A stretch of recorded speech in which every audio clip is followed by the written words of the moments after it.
¿Quién me puede abrir la puerta, por favor? Estas fueron las primeras palabras del gerente general del diario El Nacional, Jorge Macriniotis, al acercarse a los portones del medio de comunicación, ubicado al este de la ciudad capital, y evidenciar que las instalaciones se encontraban tomadas por funcionarios de la Guardia Nacional y un grupo de jóvenes militantes del Partido Socialista Unido de Venezuela. Macriniotis llegó este lunes al diario El Nacional, tras haber acudido a tempranas horas a la sede del Ministerio Público y la Defensoría del Pueblo, a fin de introducir un recurso contra la medida de embargo que ha sido accionada por la administración de Nicolás Maduro. Esto es una expropiación indebida, esto es una toma forzosa. Nosotros hoy introducimos en la Fiscalía y en la Defensoría del Pueblo una denuncia legal donde violan los derechos patrimoniales. Nos sacaron indebidamente del edificio que es nuestro. Los principios no se venden. Si los muchachos allá quieren estudiar periodismo, los invito al Nacional de Verdad, al que sí ha creado y formado periodismo en Venezuela por 77 años. Al momento que Macriniotis declaraba a los medios de comunicación, quienes han participado en la toma del Nacional reiteraban que el diario será la sede de la Universidad Internacional de las Comunicaciones. La sede de la Universidad Internacional de las Comunicaciones.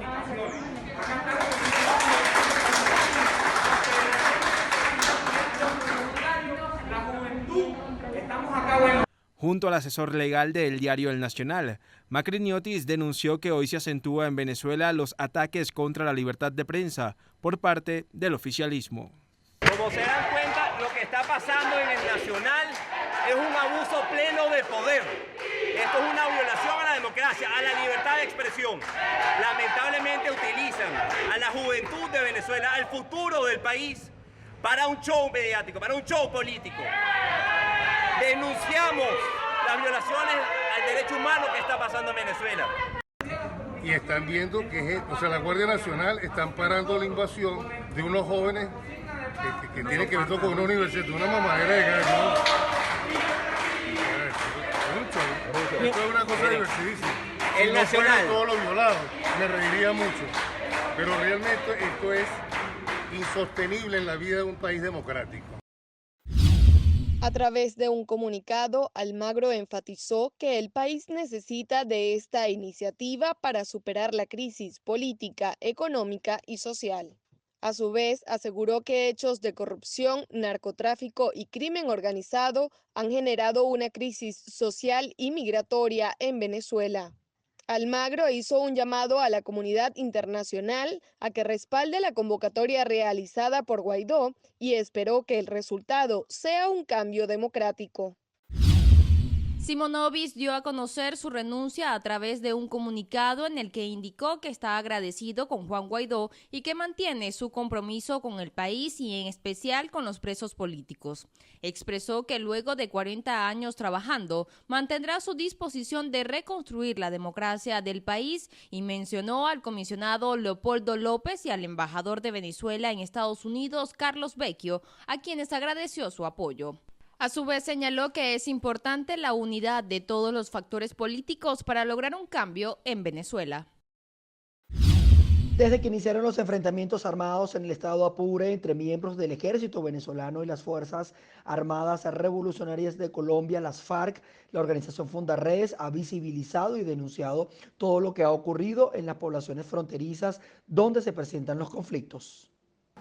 Quiero denunciar públicamente el hostigamiento del cual estoy siendo objeto durante las últimas horas, de actores que ejercen el poder en Venezuela, de la guerrilla del Frente Bolivariano de Liberación, Corriente Bolívar y Zamora, y de la guerrilla del Ejército de Liberación Nacional, toda vez por el trabajo que venimos haciendo en Fundaredes durante los últimos años, no solamente enmarcado en el conflicto del estado Apure. Seguiremos levantando la voz por la dignidad humana, por los derechos humanos y por esa sociedad que aspiramos esté libre de grupos paramilitares y guerrilleros como hoy operan libremente en territorio venezolano.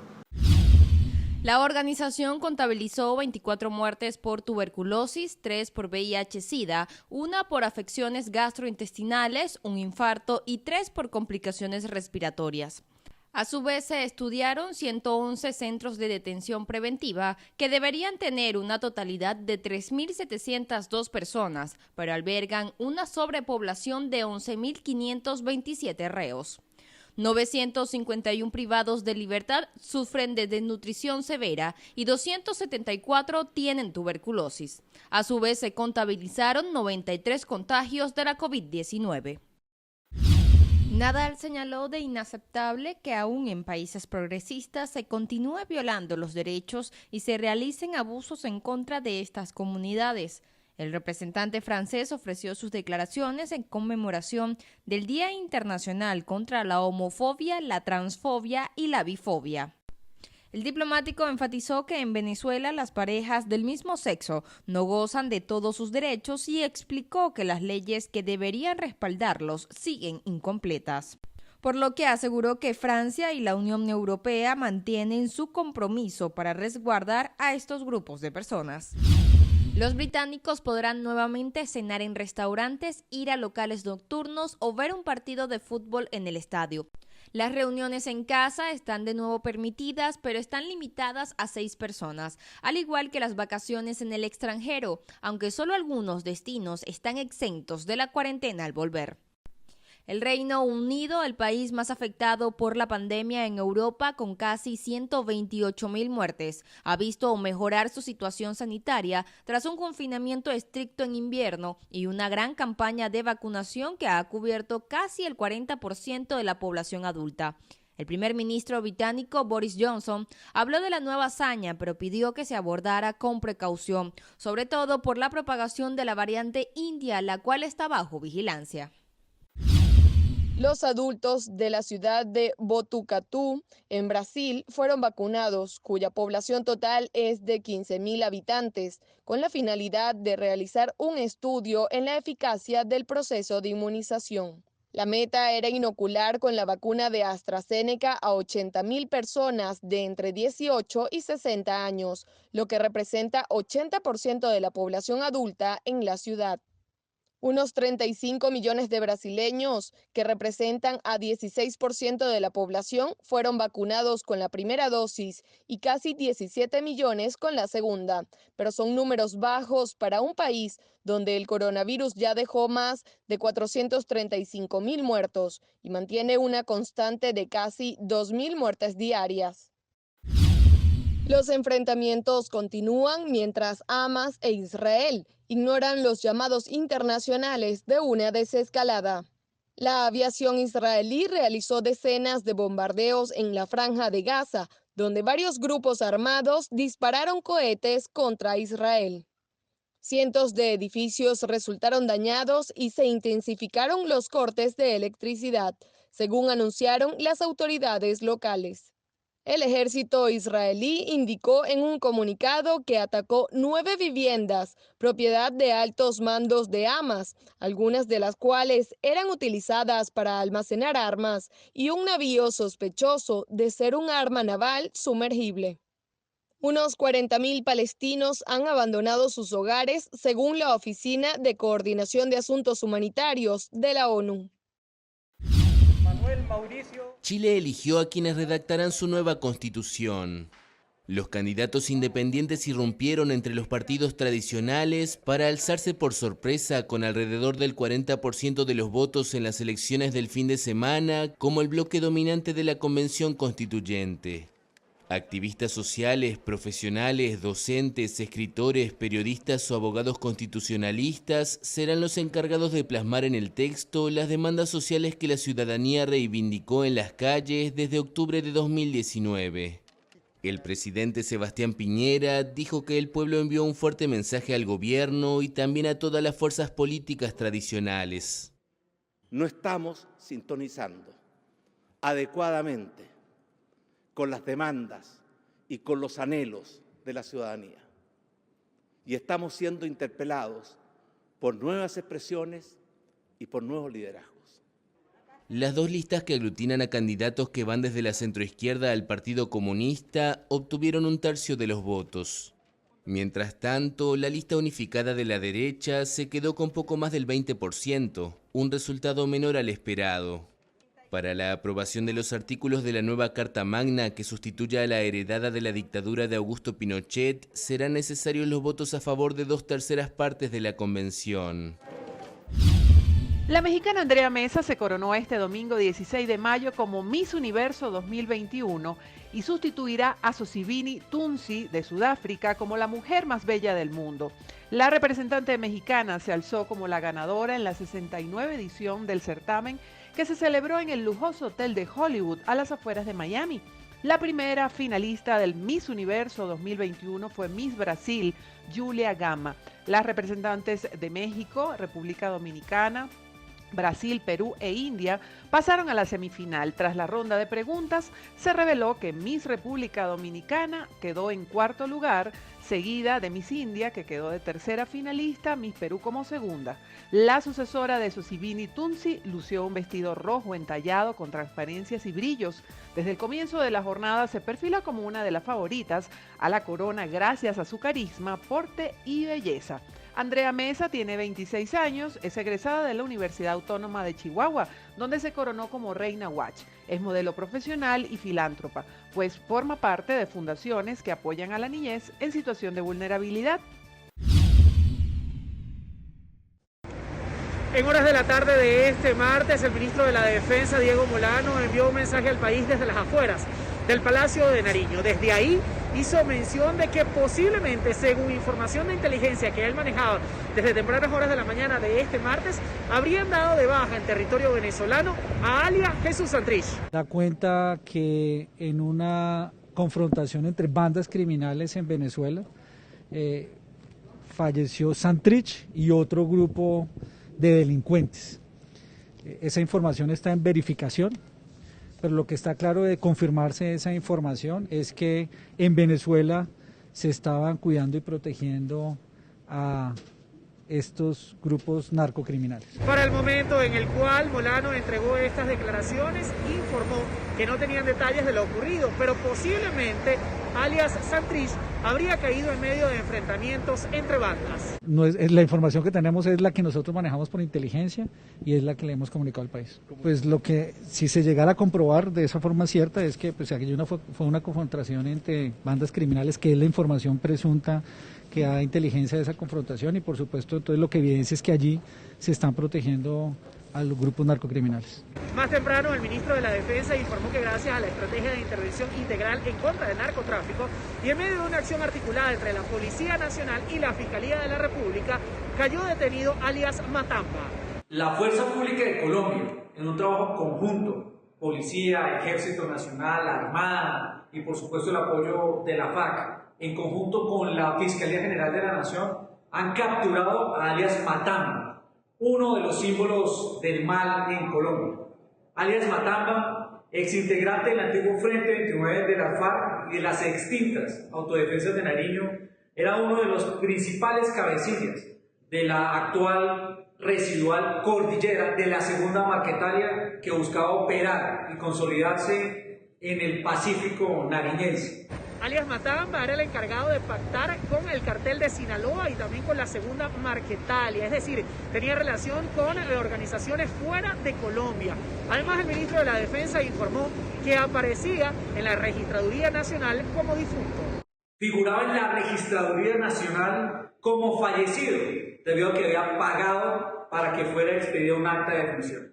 Este criminal que buscaba afectar la estabilidad de esta región nariñense y consolidar la presencia de la segunda Marquetalia, con la que había llegado a un acuerdo hace 1 año y medio, hoy está puesto a disposición de la justicia. El ministro de la Defensa, Diego Molano, aseguró que el gobierno del presidente Iván Duque continuará trabajando para erradicar por completo estos grupos al margen de la ley. Con esta información me despido. Yo soy José Arnaldo Mujica para BPI TV desde Bogotá, Colombia. Los primeros indicios de la muerte del líder de las disidencias de las FARC fueron publicados por la revista La Semana, cuyo artículo citaba la información aportada por supuestas altas fuentes venezolanas. Todo esto ocurre horas más tarde que la Corte Suprema de Colombia diera el visto bueno a la extradición de Santrich solicitada por Estados Unidos. Mientras la noticia era presentada de manera extraoficial en medios de comunicación y redes sociales, el alto mando militar de Venezuela sostenía una reunión para corroborar los hechos aún sin ofrecer el parte oficial. Por su parte, Javier Tarazona, director de la ONG Fundaredes, aseveró a través de un video en redes sociales que la organización no ha podido confirmar la muerte de Santrich, aunque manejan diferentes hipótesis, entre ellas la posibilidad que la muerte del guerrillero haya sido petición del bloque de las FARC que lidera Gentil Duarte a las Fuerzas Armadas de Venezuela como pago por la posible liberación de los funcionarios de la Guardia Nacional que se encuentran en cautiverio. Tarazona también alertó sobre el desplazamiento del conflicto armado que se registra desde hace semanas en el estado Apure a otras regiones de Venezuela, principalmente el estado Bolívar, zona que cuenta con el arco minero del país. Por tal motivo, el director de la organización no gubernamental presentó una solicitud abierta a la Organización de Naciones Unidas y a la Oficina del Alto Comisionado de la ONU para que envíen una misión especial a las zonas fronterizas de los estados Bolívar, Zulia y Apure. Decir en este momento que la situación que ha venido desarrollándose en las últimas horas con los militares secuestrados, con los militares prisioneros de guerra, sin duda alguna que forma parte de las hipótesis que hoy pudiéramos estar desarrollando en lo que sería la posible muerte de Jesús Santrich. Es decir, una de las tesis que cobra fuerza es que esta caída sea como un requisito para la liberación de estos 8 militares que su familia ha sufrido muchos durante los últimos días. Denunciar en este momento que el bloque de Gentil Duarte y el bloque de Jesús Santrich han hecho una avanzada importante en el estado Amazonas y en el estado Bolívar de estos bloques guerrilleros, de estos grupos guerrilleros, y ciertamente el control de la actividad minera, de la extracción de oro, de coltán y de diamante, termina siendo un propósito de sustento para estas organizaciones. Seuxis Pausias Hernández Solarte, alias Jesús Santrich, nació en Toluviejo, Sucre, el 31 de julio de 1967. Pasó su niñez en Pasto, de donde su madre es oriunda. Tanto su padre como su madre eran docentes de filosofía.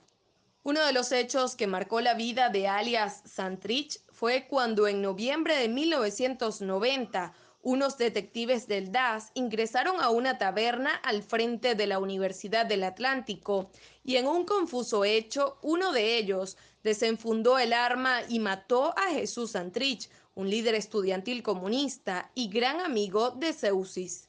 Luego de este hecho decidió que lo mejor era irse a las montañas y en 1991 se incorporó al Frente 19 de las FARC con el nombre de su amigo asesinado como seudónimo. Los colombianos conocieron a Santrich luego de unas declaraciones irónicas que propinó el guerrillero en Oslo, Noruega, en octubre de 2012, cuando el gobierno y la guerrilla destaparon los diálogos que habían sostenido en secreto. Fue capturado el 9 de abril de 2018 por presunto narcotráfico, siendo liberado en mayo de 2019 por la Corte Suprema de Justicia de Colombia debido a la falta de pruebas. En agosto de 2019 vuelve a las armas junto a alias Iván Márquez, dirigiendo la disidencia de las FARC, segunda Marquetalia, por lo cual son expulsados de la Jurisdicción Especial para la Paz y el Partido de la Fuerza Alternativa Revolucionaria del Común. En agosto de 2019 apareció en un video junto a alias Iván Márquez y otros excomandantes guerrilleros, anunciando que regresaban a la lucha armada, denunciando el incumplimiento en los acuerdos de paz y también la creación de la disidencia de las FARC, segunda Marquetalia.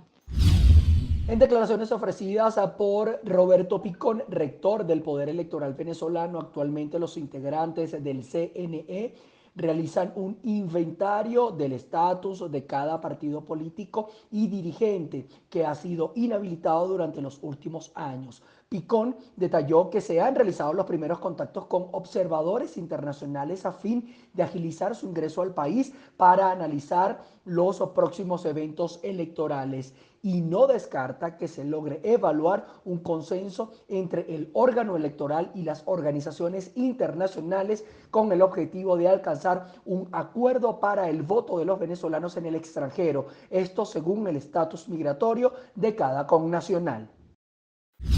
Uno de los estados más afectados es Amazonas, en donde la comunidad indígena no goza de los servicios básicos, por lo que la población tiene que trasladarse a otras zonas para conseguir alimentos y medicamentos.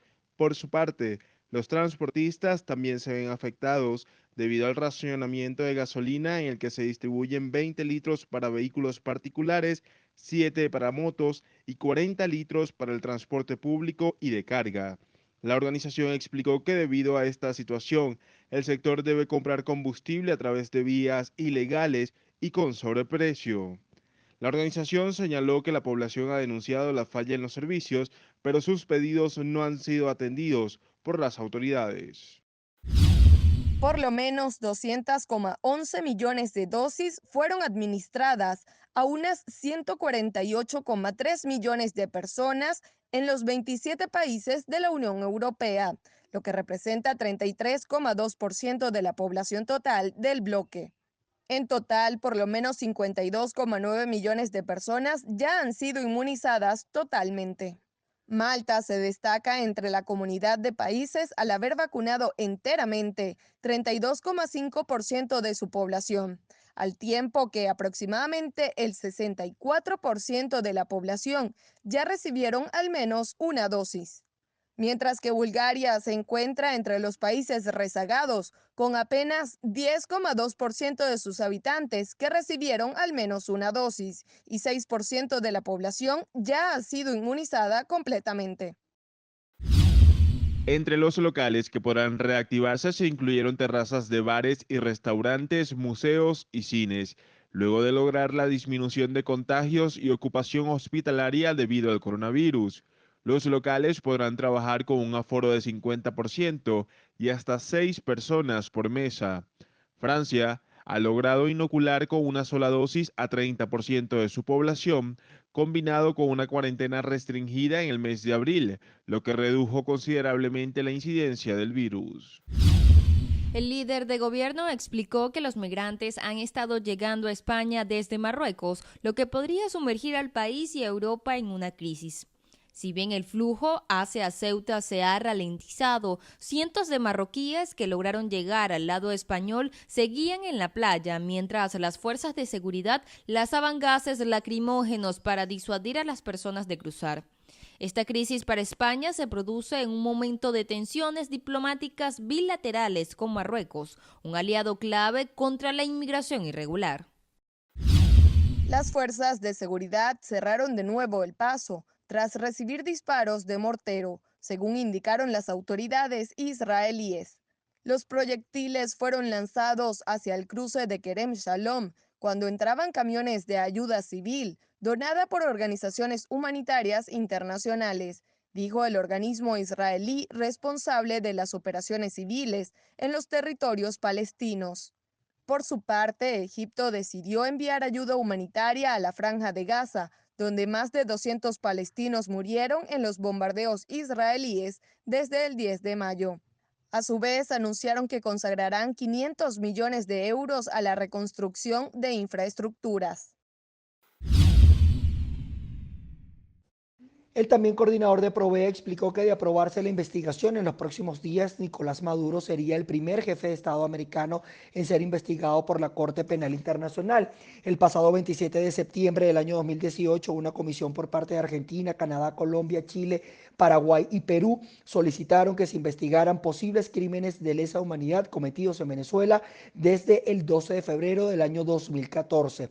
Pero el ente internacional ya ha adelantado que en Venezuela existen bases razonables para creer que en Venezuela se violan los derechos humanos. Por su parte, el fiscal general de Nicolás Maduro anunció que entregaron 4 informes a la Corte Penal Internacional para contribuir a la investigación y anunció la reestructuración del Servicio Bolivariano de Inteligencia Nacional y Dirección General de Contrainteligencia Militar, lo que también implica el traslado de presos políticos a cárceles comunes, que estén bajo la custodia de estos cuerpos de seguridad. Estas acciones corresponden a un compromiso que adquirió la administración de Nicolás Maduro en el primer informe de la Corte Internacional. Tras el anuncio de la supuesta muerte del líder de un bloque de las disidencias de las FARC, Jesús Santrich, Guaidó condenó el silencio que hoy mantiene la administración oficialista y el alto mando militar venezolano. Al mismo tiempo alertó que el riesgo de los enfrentamientos armados no solo perjudica a la población venezolana, sino que genera repercusión en toda la región. Por eso digo que se fue totalmente de las manos del problema. ¿Pues ustedes creen que algún miembro de la Fuerza Armada esté cómodo con resguardar a un miembro de la disidencia de la FARC cuando son responsables hoy de la masacre de lo que está sucediendo en la FURC? Las versiones, y mucho menos la de la disidencia de la FARC, puede ser tomada de una manera en serio hasta no tener claridad y precisión con respecto a lo sucedido supuestamente en el estado Zulia, en territorio nacional. En otro punto detalló que las conversaciones con Estados Unidos están en marcha para alcanzar un acuerdo de donación de vacunas hacia Venezuela, aunque recordó también que las limitaciones para el ingreso de los inmunizantes ha sido puesta por la administración de Maduro. Que ingresen las vacunas ya, y conecto con eso la pregunta. Hemos estado en conversación con todos los aliados, en este caso, por supuesto, los Estados Unidos, para facilitar donación de vacunas para Venezuela. Va a tener que ver con lo que teníamos que ver en los últimos meses, con la soberbia de la dictadura. Eso también hay que decirlo de una vez, para no generar una expectativa que no es la correcta. ¿Quién no permite hoy que entre AstraZeneca a Venezuela? Es el gobierno encargado, es Adriana Pichardo, es el doctor Veloz, es Viallo, es Andrés, es Gabriel, es Ela, ¿no? El que no permite que hoy tengamos vacunas para el sistema COVAX AstraZeneca, lamentablemente, arriesgando la vida de miles, de cientos de miles de venezolanos, adultos mayores, enfermeros, enfermeras, doctoras, doctores, es el régimen. Por último, el dirigente opositor puntualizó que continúa el proceso de acercamiento previsto en el Acuerdo de Salvación Nacional. Para Simonovic, su salida es el cierre de un ciclo junto a Guaidó. Reconoció que pudieron existir algunos desacuerdos, pero que no fueron el motivo por el cual abandonó su cargo. Tengo mi forma de ver las cosas, siempre he sido frontal al decirlas.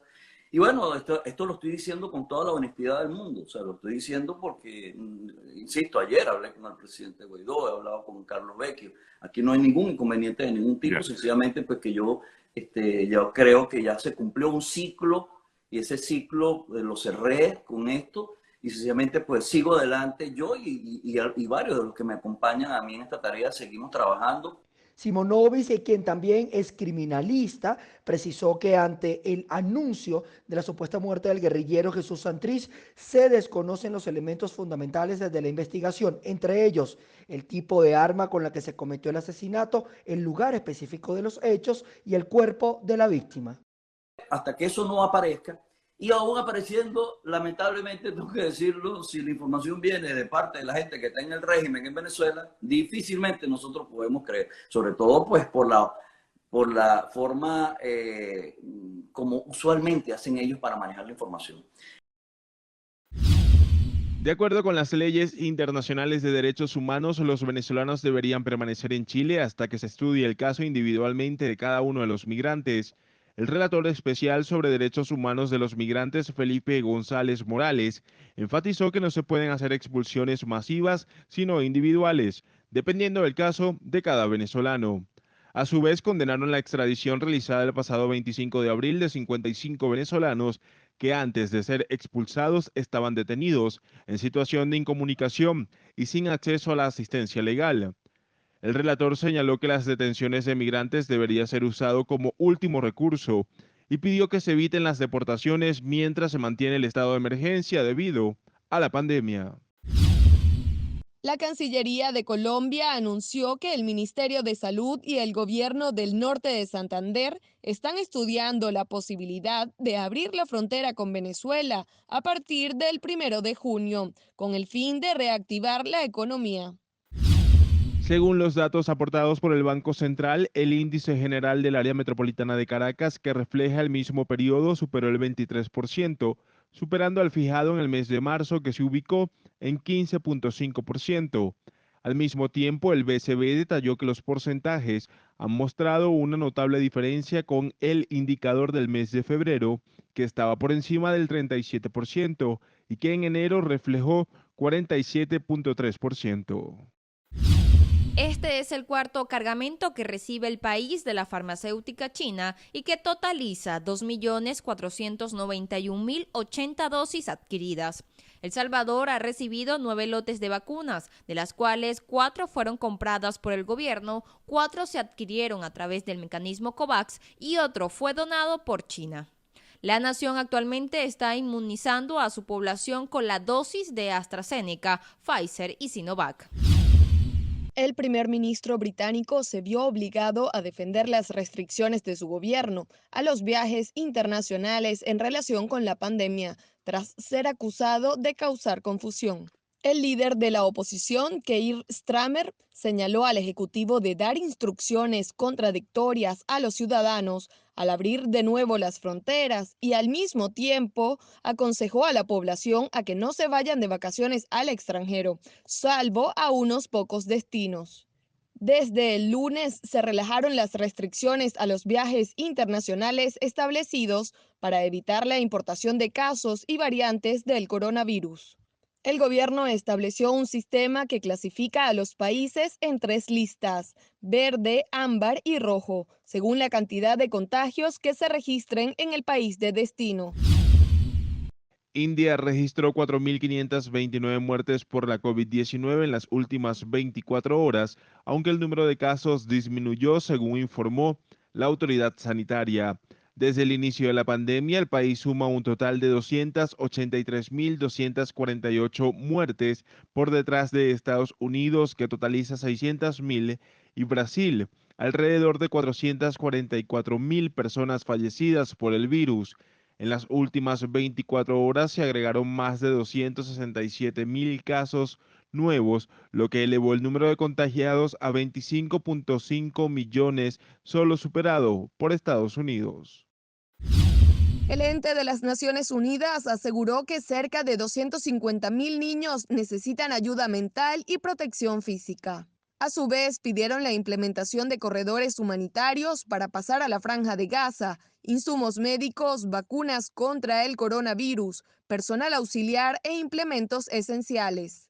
También reiteraron la importancia del canal para que familias se puedan reencontrar y los heridos sean evacuados de las zonas de riesgo.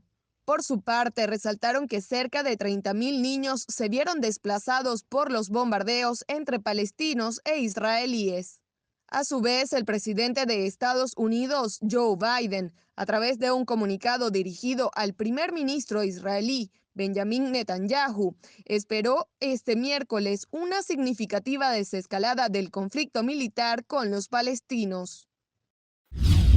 El presidente ruso Vladimir Putin y su homólogo chino iniciaron obras en las centrales nucleares construidas por la agencia rusa Rosatom en China. Los líderes dieron inicio a trabajos de fundición de hormigón en los cimientos de la 7ª y 3ª unidad de diferentes centrales nucleares, según informó el Kremlin. Se espera que los reactores estén en funcionamiento entre el 2026 y 2028. La puesta en marcha de las plantas permitirá a ambos países contribuir en el abastecimiento de los mercados mundiales en energía limpia, a la reducción de las emisiones de gases de efecto invernadero y a la aplicación de la Agenda Climática Internacional. Putin declaró que se trata de un proyecto emblemático e histórico y especificó que se están construyendo reactores nucleares de diseño ruso que cumplen con los requisitos de seguridad y las normas ambientales. A través de una publicación en la red social Twitter, la Cancillería colombiana informó que estudia la posibilidad de reabrir las fronteras con Venezuela a partir del 1 de junio. Lo que sí es una realidad es que a través de la resolución 0667, publicada este 19 de mayo, se reabren las fronteras fluviales, terrestres y marítimas con Panamá, también con Perú, Ecuador y Brasil. Importante destacar que la intención de esta decisión es reactivar la economía entre todos estos países y por supuesto permitir el tráfico de personas, bienes y también vehículos. Respecto al tema de Venezuela, tuvimos la posibilidad de contactar al gerente de Fronteras de Colombia, Lucas Gómez, y esto fue lo que nos dijo. Hace algunas horas Cancillería anunció que por motivos de reactivación económica y por temas humanitarios se avanza y se analiza la posibilidad de la reapertura de la frontera con Venezuela a partir del 1 de junio. Aquí hemos estado trabajando desde hace semanas, meses, con los gremios económicos, con las entidades territoriales, un reconocimiento muy importante al gobernador Silvano Serrano en Norte de Santander. Aquí el mensaje para el país es que estamos realizando todo lo necesario para que esta reapertura sea segura, biosegura, con todos los controles necesarios, con los estándares establecidos por la OMS y la Organización Panamericana para la Salud, para que logremos tener la tranquilidad y enviar el mensaje de reactivación económica en una región del país que tanto lo necesita y que beneficiará a todo Colombia. Manuel, nosotros nos mantendremos atentos al desarrollo de las manifestaciones porque ya distintas organizaciones han sido enfáticos en que no se van representados ni por el gobierno nacional ni por los miembros del Comité del Paro. Así que posiblemente durante los próximos días continúen eventualmente las manifestaciones y allí estaremos para informarles. Yo soy José Arnaldo Mujica, desde Bogotá, Colombia, para BPI TV. La Junta Directiva del Poder Electoral de Venezuela estableció que el 60% de los cargos a elegir para legisladores regionales y concejales municipales serán escogidos por representación proporcional. Así lo anunció este jueves el presidente del Consejo Nacional Electoral, Pedro Calzadilla. Además, sostuvo que estas normas especiales cumplen con lo establecido en la sentencia 68 del Tribunal Supremo de Justicia de Maduro con fecha 5 de junio del año 2020. A su vez, el 40% de los cargos que integrarán el órgano legislativo de cada estado y los consejos municipales serán escogidos de forma nominal. Calzadilla precisó que adicional a la aprobación de este acuerdo, el CNE dio su visto bueno a la jornada de actualización de datos en el registro electoral prevista del 1 de junio al 15 de julio y para la cual serán dispuestos 1.000 puntos en toda Venezuela. También aprobamos el proyecto de la jornada especial de inscripción y actualización de datos para en el registro electoral, que como ya sabemos se va a abrir desde el 1 de junio y se va a extender hasta el 15 de julio del corriente año. Nuestro registro electoral alcanza la cifra de los 21.070.528 venezolanos y venezolanas, electores y electoras inscritos en nuestro registro. Nuestro Consejo Nacional Electoral acordamos iniciar el proceso de levantamiento catastral de los centros de votación, con el que tendremos podemos tener el diagnóstico para realizar las acciones sobre el estado, las condiciones de nuestra infraestructura electoral. La situación ha sumado reacciones por parte de quienes representan organizaciones defensoras de los derechos humanos y el cuerpo de abogados de algunos detenidos. Lilia Camejo, directora de la organización no gubernamental Justicia Venezuela, aseveró que estos ciudadanos que se encuentran privados de su libertad no han sido trasladados en su totalidad, aunque no descarta que la petición presentada por la administración oficialista se concrete en los próximos días. No se han realizado el traslado todavía de todos de ellos. No es cierto que hayan trasladado todavía a todos los privados que se encuentran en estos dos cuerpos de seguridad, pero sí vienen haciéndose traslados desde hace 2 o 3 semanas, más o menos alrededor de unas 25 o 30 personas. Esta información la tengo por parte de los mismos familiares porque obviamente nosotros no tenemos acceso a eso directamente. A la par de Camejo, el abogado Joel García también alertó que estos traslados solo traerán más hacinamiento por el retardo procesal.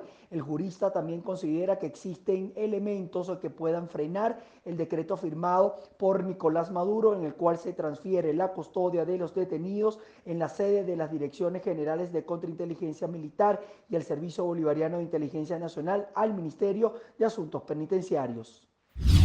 Saab enfatizó que no han recibido respuesta por parte de la Corte Penal Internacional sobre la información ofrecida por el oficialismo. Dentro del escrito dirigido a la Corte se especifican las modificaciones en el Servicio Bolivariano de Inteligencia Nacional y a la Dirección de Contrainteligencia Militar, los cuales han traído como consecuencia el traslado de presos políticos a cárceles comunes. La decisión ha sido presentada una semana más tarde que la embajadora de Nicolás Maduro en Brasil recibiera en la sede diplomática al expresidente Lula da Silva. Según el comunicado de las autoridades, los representantes del oficialismo que se encuentran en el suelo carioca tendrán 10 días para apelar la decisión del gobierno de Bolsonaro, aunque el habeas corpus presentado en el año 2020 por los representantes de Maduro no fue renovado, privando a la defensa de revocar la deportación. La solicitud fue presentada por el director del Departamento de Preparación para Emergencias y Desastres de la OPS, Ciro Ugarte, quien detalló que según los datos del Ministerio de Salud de Venezuela, el proceso de vacunación ha ido avanzando entre los grupos prioritarios, incluido el personal sanitario. Ugarte dijo que aún la nación sudamericana presenta una deuda por $18 millones en relación al mecanismo COVAX y no descarta que el cargamento arribe a Venezuela durante la primera semana de julio. El Centro de Control de Enfermedades de Taiwán anunció que de los 295 casos positivos, 286 fueron por contagio local. También explicaron que la zona con mayor incidencia es la capital, Gran Taipei, en donde un hospital cerró parcial y otro totalmente, tras detectar que su personal sanitario estaba contagiado. El país registraba 7 contagios hace 10 días, mientras que en las últimas horas se ha registrado un crecimiento constante de los casos. La zona fronteriza entre Marruecos y el enclave español de Ceuta volvió a calmarse este jueves, luego de choques entre jóvenes que buscan cruzar hacia el país europeo y la policía marroquí. Las autoridades marroquíes evacuaron en autobuses a la multitud que llegaba tratando de cruzar a Europa. Desde el lunes, 8.000 migrantes lograron ingresar a Ceuta gracias a la relajación de los controles del lado marroquí, de los cuales 6.000 ya fueron retornados a Marruecos. Los desalojos ocurrieron a unos 90 kilómetros al oeste de Atenas, según indicaron los bomberos. Varias viviendas resultaron dañadas, pero no se han registrado víctimas por los momentos. Unos 180 bomberos, apoyados por 17 aviones y 3 helicópteros, participan en las operaciones de extinción de este incendio. El portavoz de los bomberos explicó que se trata del primer incendio de importancia del año 2021, por lo que se tomó la decisión de evacuar las poblaciones por precaución. La Agencia Especial Europea anunció que el desprendimiento del iceberg se pudo observar por imágenes obtenidas de un satélite del programa europeo Copernicus. El iceberg, bautizado A76, de 170 kilómetros de largo por 25 kilómetros de ancho y una superficie total de 4.320 kilómetros cuadrados, quedó a la deriva en el mar de Wendell. Fue observado inicialmente por un organismo de investigación británico para las zonas polares que tiene una base cerca. Tras el sorpresivo anuncio del encuentro entre los actores de la serie Friends, ahora se hizo real el regreso de la aclamada producción de los años 90. Ahora se reveló el primer tráiler de la reunión que mostrará a los amigos en la actualidad. HBO Max publicó en sus redes sociales un video del esperado reencuentro de este elenco que contará con la participación de los 6 protagonistas originales: Jennifer Aniston, Courtney Cox, Lisa Kudrow, Max LeBlanc, Matthew Perry y David Schwimmer. En el clip, el grupo aparece regresando al escenario original de la comedia, en Burbank, California. Los actores hicieron una parodia de un capítulo de la serie para luego hacer una lectura de escena en la que comparten recuerdos de sus viejos tiempos en el set. Alfredo Romero, presidente de la organización no gubernamental Foro Penal, precisó que este tipo de acuerdos entre el gobierno y la oposición solo ha perjudicado la situación judicial de los presos políticos. Precisó que a la fecha se han contabilizado en Venezuela 8 intentos de negociación en la que las personas detenidas por motivos políticos han sido movidas a conveniencia de las partes sin resultados favorables. Hay un proceso o un intento de negociación. El uso de los presos políticos en estas negociaciones ya es algo que ha ocurrido en más de 8 oportunidades concretamente en Venezuela. El uso de los presos políticos en negociaciones para obtener espacios políticos lo que trae como consecuencia es que se siga usando los presos políticos y se sigue encarcelando a personas para ser utilizados como fichas de negociación, tanto por un sector como de otro. En ese sentido, el Foro Penal no se hace parte de ninguna, ni apoya ninguna negociación con ese propósito concreto. Por su parte, el vicepresidente de la organización detalló que el traslado de los presos políticos a cárceles con reos comunes se viene dando desde hace más de 4 semanas. La Oficina de Derechos Humanos de la ONU reconoció que en Venezuela se están tomando decisiones que avanzan hacia la protección de los derechos humanos al haber hecho modificaciones dentro de los cuerpos de seguridad y enfatizaron que sería una oportunidad para tomar en cuenta las recomendaciones realizadas por el ente internacional. A través de un video difundido en redes sociales se puede observar a un grupo de militares venezolanos exigiendo la inmediata liberación de los castrenses que fueron secuestrados en medio del enfrentamiento armado que se registra en el estado Apure desde el pasado mes de marzo. Las declaraciones presentadas en el material audiovisual no ofrecen detalles sobre algún tipo de negociación entre ambas partes y mucho menos si los secuestradores han solicitado a las fuerzas venezolanas algo en concreto para liberar a los militares. Padrino López dijo que se encuentran haciendo todo lo conducente para que los 8 soldados secuestrados vuelvan a sus casas sin aportar mayor información. La organización no gubernamental expuso a través de su cuenta en Twitter esta denuncia en el marco de la celebración del Día de la Radio en Venezuela. Fundaredes detalló que estas emisoras transmiten contenido subversivo, ideológico y adoctrinante e invitan a los usuarios a sumarse a las filas de grupos guerrilleros. La situación ha sido denunciada por la organización desde el año 2018 sin respuesta por parte del Estado venezolano. Según datos aportados por Fundaredes, las emisoras en manos de grupos irregulares serían Antorcha Estéreo 96.7 FM, Voz de la Libertad 95.5 FM, Antorcha Elena 90.2 FM, Radio Frontera Rebelde 105.5 FM, Insurrección Caribeña 94.7 FM. La decisión de abrir las fronteras fluviales, terrestres y marítimas de este país se venía analizando desde hace algunas semanas, pero fue hasta esta cuando en un comunicado del Ministerio de Relaciones Exteriores hacen efectiva la medida que además deja por fuera las fronteras con Venezuela. El director de Migración Colombia explica por qué, además deja muy claro que se tiene que tomar en cuenta la situación que enfrenta Venezuela respecto al tema del COVID-19. Como bien saben, la realidad con Venezuela es un poquito diferente y tenemos que tener un régimen de responsabilidad diferente. Por eso nos hemos trazado una meta para llegar al 1 de junio en apertura de frontera. Este no es un proceso cortico, este es un proceso que llevamos muchos meses trabajando con los gobernadores, especialmente con el gobernador de Norte de Santander, con el gerente de fronteras, con los gremios, con la ANDI, con Confecámaras, en fin, todos hemos participado en un esfuerzo por tener una apertura responsable. Esa apertura responsable supone cómo vamos a manejar el tamizaje en salud, cómo vamos a controlar un país que lamentablemente es oscuro en sus cifras de salud, no hay una realidad clara. Dada esa situación, tenemos que separar la situación venezolana, seguiremos trabajando. Espinosa aprovechó la oportunidad también para explicar cómo se ha venido efectuando el procedimiento de abrir las fronteras con Panamá, Perú, Ecuador y Brasil. Esta decisión de Colombia se da como un paso para el avance responsable de la reactivación económica. ¿Qué quiere decir esto? Que es la forma como Colombia inicia una fase que por supuesto comprende a los países vecinos, en la cual nosotros arrancamos a avanzar de la mano de los gremios, de los comerciantes, de las diferentes industrias en un proceso de reactivación económica responsable.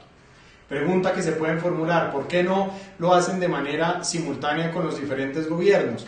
Claro, nosotros siempre tenemos conversación permanente, pero cada país es soberano en tomar sus decisiones. Nosotros desde Colombia lo que hacemos es avanzar y avanzar proponiendo estas aperturas, haciendo la realidad para ayudarnos entre todos en un marco de reactivación económica. Les cuento además que durante este viernes la vicecanciller colombiana Adriana Mejía, en compañía del director general de Migración Colombia, realizaron un recorrido por los pasos fronterizos entre Colombia y Venezuela para constatar la situación que allí se genera.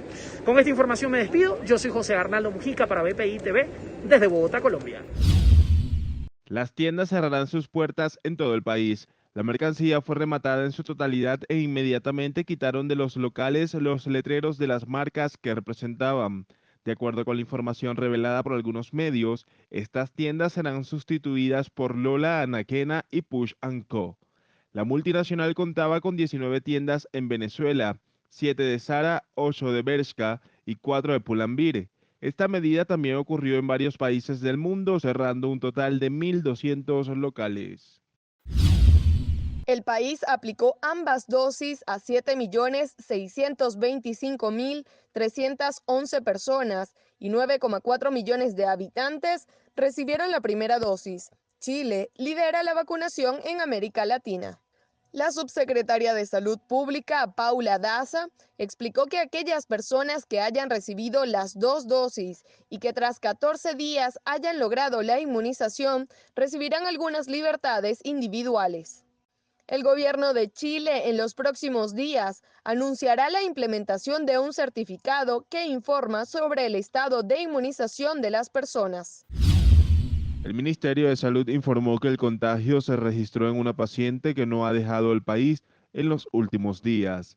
La variante fue encontrada en la ciudad de Tulcán, fronteriza con Colombia, según informó el ministro de Salud, Camilo Salinas.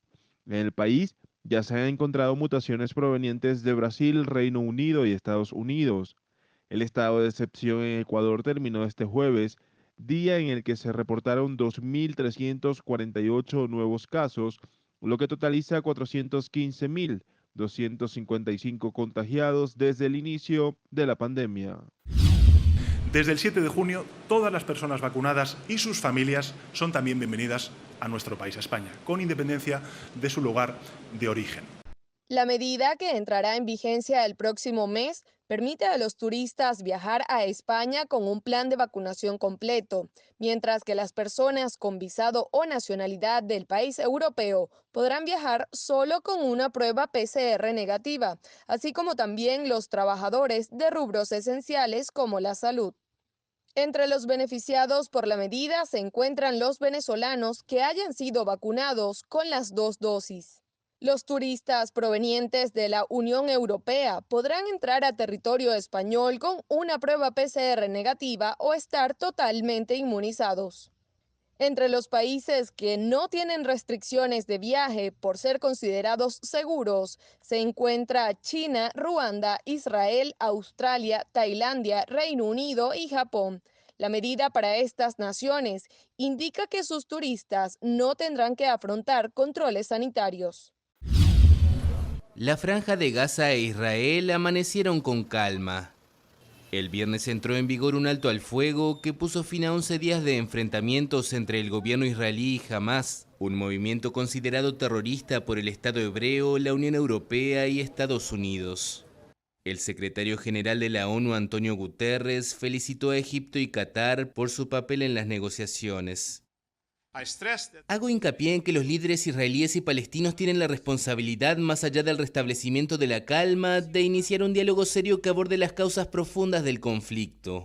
Gaza es una parte integral del futuro Estado palestino y no se debe escatimar esfuerzos para lograr una verdadera reconciliación nacional que termine con la división. En Jerusalén, las reacciones eran de alivio, pero también de cautela. Creo que es bueno un alto al fuego, ambos lados estarán más relajados, será más tranquilo y ambos bandos quieren que esté en calma. En mi opinión es una buena decisión, pero espero que jamás no vuelva a contraatacar en 1 o 2 años y volvamos a ver la misma historia. Espero que se mantenga la calma. Espero que la situación mejore y que haya turismo, que el país se abra y que la paz se concrete. No hay diferencia entre un árabe y un judío. Hay, por ejemplo, judíos de extrema derecha a los que les gusta crear problemas y nosotros también tenemos gente buena y mala. Queremos que las cosas se resuelvan de manera amistosa, que la gente comience a visitarse y que prevalezca la paz.